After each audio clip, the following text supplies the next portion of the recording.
Welcome back to Brass Tacks, where we dive into strategy, tactics, and tough decision making in gaming. Today we're continuing our journey in This is the Police 2 with December 1. Let's go.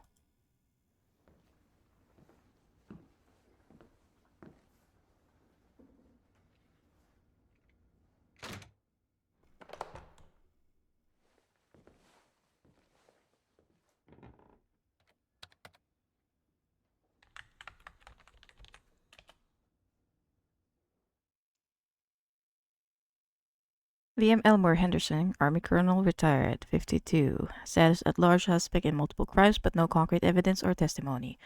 Alleged crimes: smuggling, blackmail, kidnapping, murder, looting. At age 19, he enlisted in the Marine Corps. At 25, he graduated with honors from Portsmouth Military Academy. He was stationed at Sharpwood Military Base as a lieutenant, and by the age of 44, he had risen to the rank of colonel. In the later years of service, after the economy of Sharpwood began to collapse, he reportedly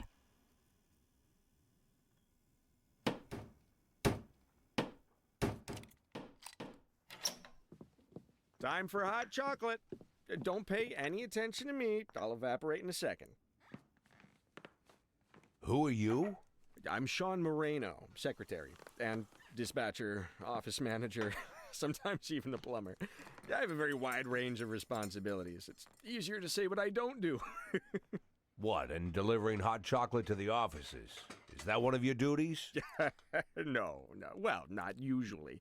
But I thought that this morning you might need a big mug of something warm. It's easy to catch cold from lying down in the snow at night. And we don't need you catching cold, right? Oh, that was one cold night.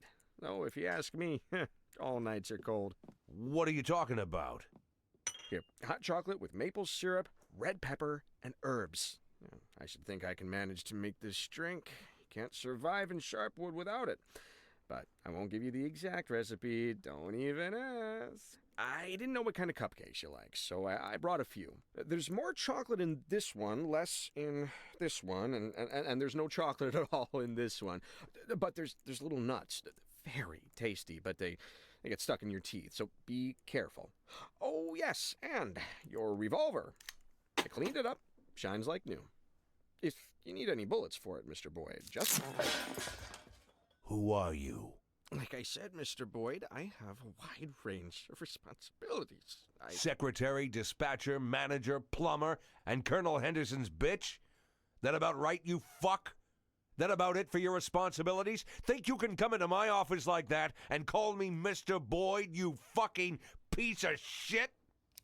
There aren't any bullets in it, Mr. Boyd. Oh, well, you want to see what I can do to you with a pistol with no ammo, you fuck? I'm a man of many talents, just like you. I have no doubt, Mr. Boyd. Actually, I'm a big fan of your talents. You're a legend, Mr. Boyd. I look up to you. What are you going on about, you dirtbag? It's what you did in Freeburg. The plans, the whole operation. The story about the antique weapons, the Japanese businessman's money, the park construction project. I can't pick a favorite. Well, it's probably that case with the DeVroom painting. Oh, that was top class. You're the only man who's ever turned corruption into art. If someone were making a film about you, Mr. Boyd, I would... Listen to me carefully, secretary, dispatcher, manager, plumber. I don't know what you read here in the newspapers, and I've got no idea what your boss could be dreaming, but you got me wrong, okay? I was a scapegoat. I once let motherfuckers like you manipulate me, but I learned my lesson. So if you're gonna threaten me, you better just get it over with. No one's threatening you, Mr. Boyd. It's quite the contrary. Once you get to know Colonel Henderson better, you'll see you have nothing to fear. Like I said, I appreciate your talents, and Colonel Henderson appreciates them too, believe me. Now, it's a lucky thing you arrived in Sharpwood when you did.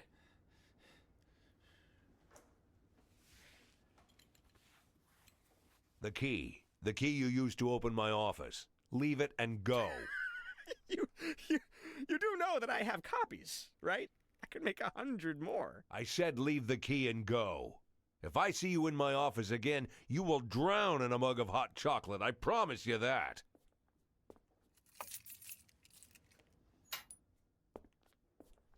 You have nothing to fear, Mr. Boyd. You're safe here.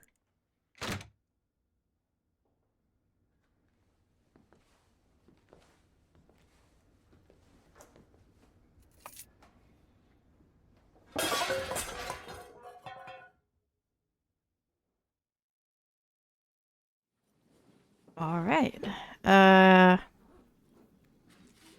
Mr. Nash, I'm back from vacation. I had a good rest, but as soon as I got back, I got hit by some bad news.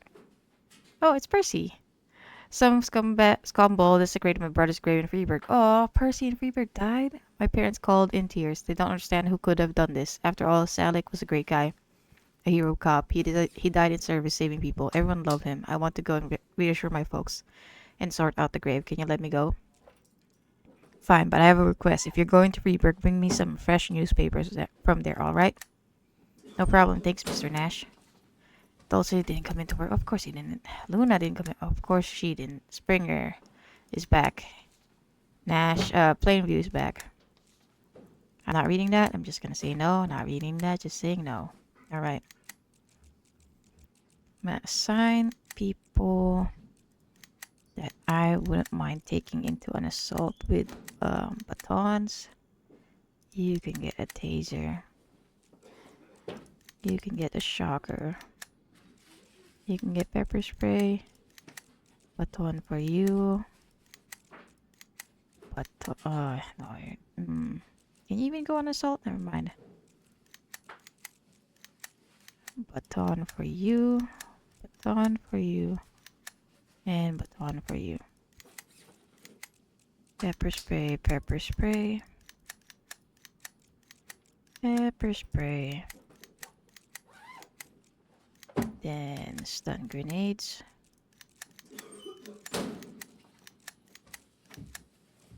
I really need more taser cartridges.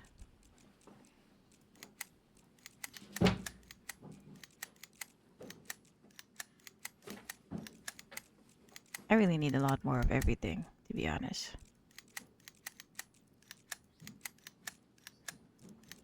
Alright, that's it. Start the day.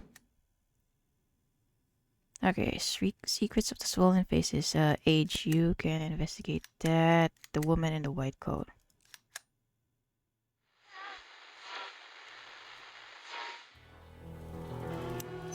Alright. Let's look at our investigations. Yeah, we only have one investigation. Perfect. I was worried for a minute that I did not put enough. Gentle Oak Cemetery. I've heard that you sometimes deal in goods that you can't, so to speak, sell over the counter. I'll be happy to buy things like that from you and give you access to my own goods. But first, I need to know that I can trust you. Here's the thing. A couple weeks ago, a nice batch of cocaine fell into my lap, but I had to hide it for a while. And who comes to help but the local gravedigger? The old man just buried the goods in one of the fresh graves.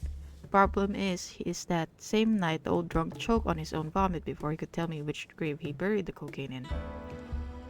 I'm sure you have a couple cops who are clever enough to figure it out and dig up the goods. Okay. Flower pots in Shinny. 576 in Illegal progress. business activities at the trailer park. Some neighbors are complaining about a man who is selling elite alcohol for discounted prices. There's such an elite crowd of drunks standing in line that you can get lightheaded just by opening the window. Alright,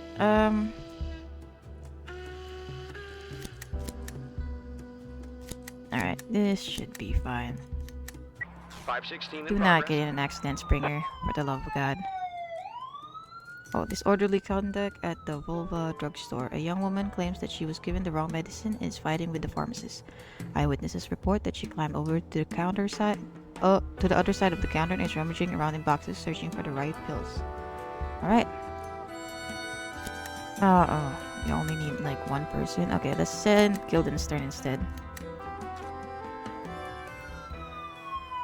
542 in Prostitution at the old church. A prostitute in outrageous attire has entered the church and is trying to seduce the parishioners.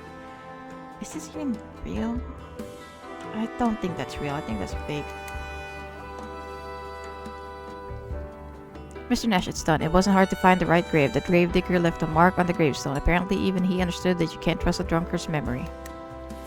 Got 4K, and we now have access to Rafa Ganim. Boxes of bottles with crooked labels are piled beside the suspect's trailer. There's a baseball bat on one of the boxes. A tall man in glasses is carefully counting some money. Next to him, another drunk customer is wobbling about. Right. Now sneak up on the man with the glasses. And Ferretti, you do that. 576. The cops snuck up on the criminal and arrested him. Good job. Let's up your stealth.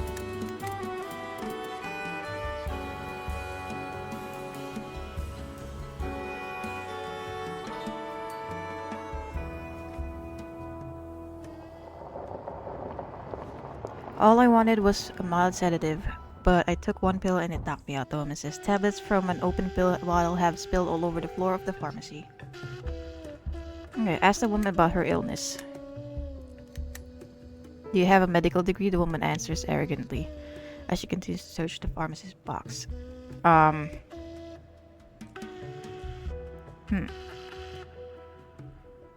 Lady, the fact is you're still asleep.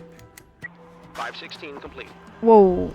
Offender. No, this is a nightmare. I want to wake up right away when the woman screams and runs out of the drugstore straight into the road and gets herself run over by a truck.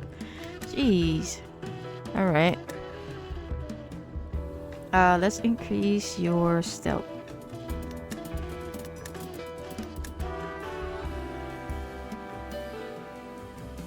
553 in progress. Armed robbery at Nibbling Pawn Shop. An eyewitness reports that a girl in a sweatshirt and a hood entered the store carrying a pistol in her pocket. Okay, armed robbery at Nibbling Pawn Shop. Let me see. I have a list of calls, and that is a real call. Oh boy, I'm not sure what I need, so I'm just gonna send the boys. Alright, go. 521 Prostitution. The girl isn't a prostitute, but a priest's daughter. She just likes to wear short skirts. And we have a mass riot at the Central Post Office. An aggressive crowd of angry people have gathered outside the post office. It seems like they're on the verge of taking the building by force. Jesus, okay. I somehow think that's fake, so I'm gonna ignore it. 569 in progress. Got a suspicious individual at Zodiac Stadium. Someone saw a man carrying a sniper rifle in the upper stands of the stadium. I jog to work and I take a shortcut through the stadium, but I'm afraid to go in there now. I don't want to be in the crosshairs of some psycho sniper, so I'm climbing up to the top trying to get a better firing position. Alright, suspicious individual. I think that's fake. Ignoring it.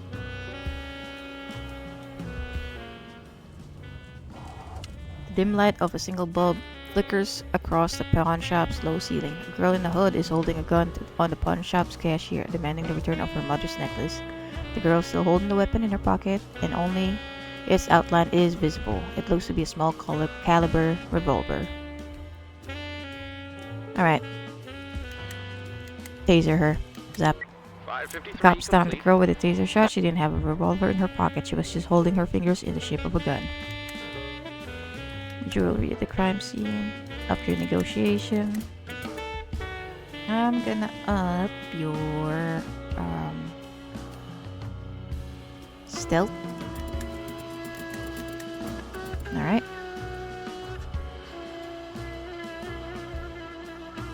Mass riot. The crowd of angry people turned out to be a harmless line of postal customers waiting to pick up their parcels. The people were only slightly unhappy with the speed of the line. Many had to stand in the cold because everybody simply couldn't fit inside the post office. Figured that was a false alarm.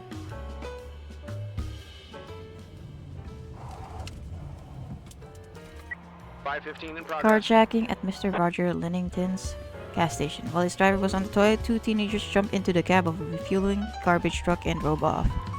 Alright. Let's see, what do you guys have? Yeah, this should be good enough. Go. The sniper was a crippled bum with a walking stick who was digging around in the construction debris along the upper bleachers of the dilapidated stadium. Hold it. The sniper wouldn't be that obvious, I don't think. A patrol car caught up with the garbage truck. The teenager at the wheel is swerving and waving at passers-by. Follow the garbage truck until gas runs out.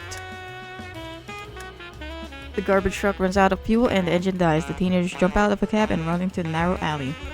Alright, run after them. Run after them. Go to horn. The cop catches up with the teenagers and grabs both of them by their necks. They're not going anywhere. Got some soup. Some beans. Okay, up your shooting. Up your stealth.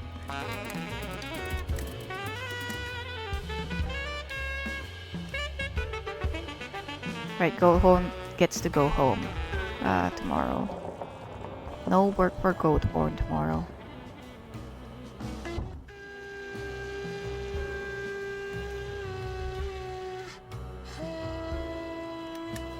Gentle Oak Cemetery, attempted murder. The caretaker says that armed men entered the cemetery and started digging up Henry Climbing's fresh grave. The caretaker tried to stop them, but they shot him in the shoulder, so he ran away and hid in his hut.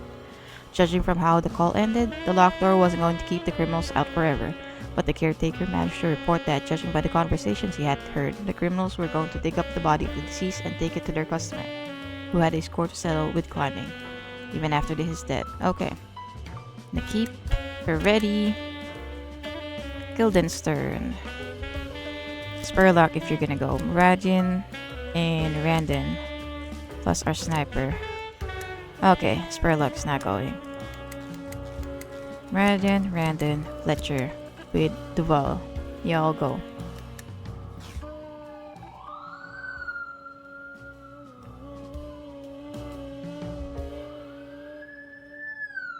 Keith Collins, Death House. Mr. Nash, you probably already heard about my accomplishments in the field of chemistry. Recently, I developed a truth serum, which I am sure will become the standard tool for interrogating suspects. If you wish to access this technology before everyone else, along with the other interrogation tools at my disposal, then you must first do me a small favor. I have an ambitious dream. I wish to develop a serum that can return the dead to life. I have already derived the formula. To complete the recipe, I require cocaine, ground coffee, and paprika. Bring me these things and we shall become best of friends. The criminals you face will always tell you the truth and nothing but the truth. Flower pots. We don't have all the required items. Okay, we'll work on that later. Secrets of the Swollen, whatever. Alright, white coat. It was Sandy Moranis leads the victims to the creek where a woman in white coat awaits them.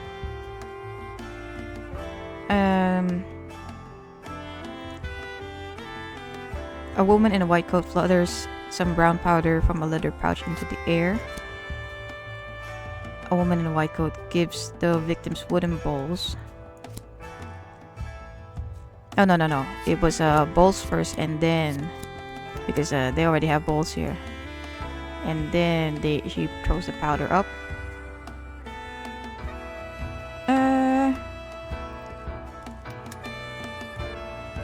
Actually, hold on.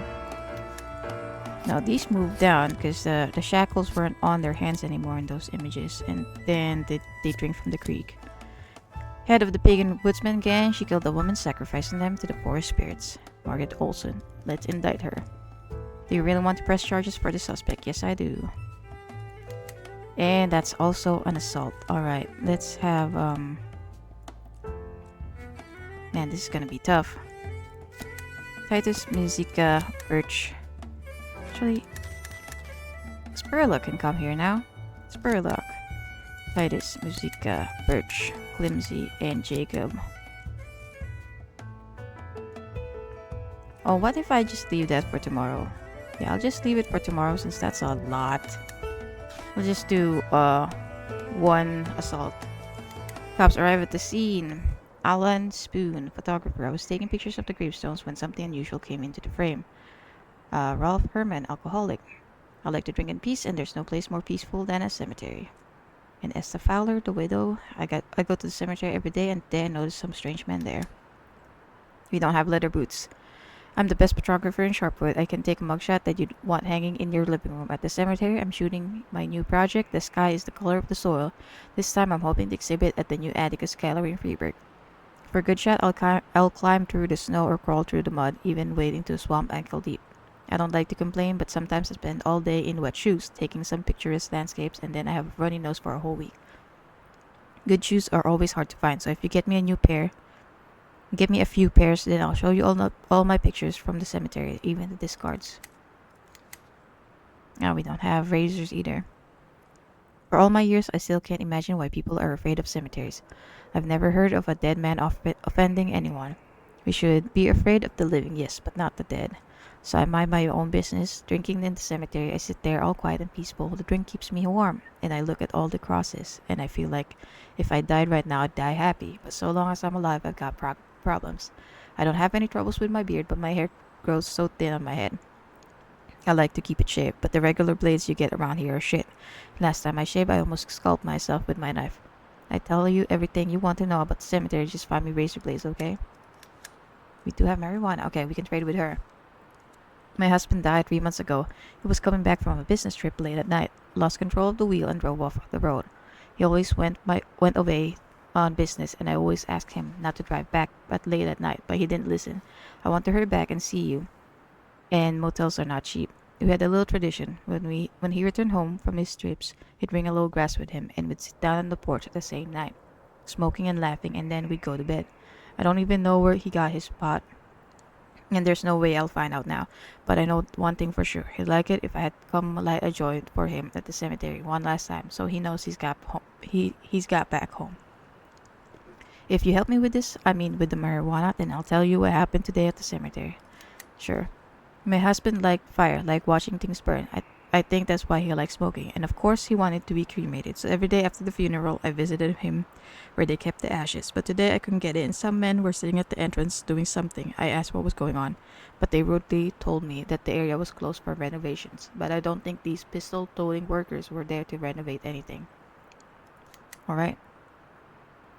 I'm just gonna go ahead and proceed on to the next video. This video has already got a little long. See you at the next part.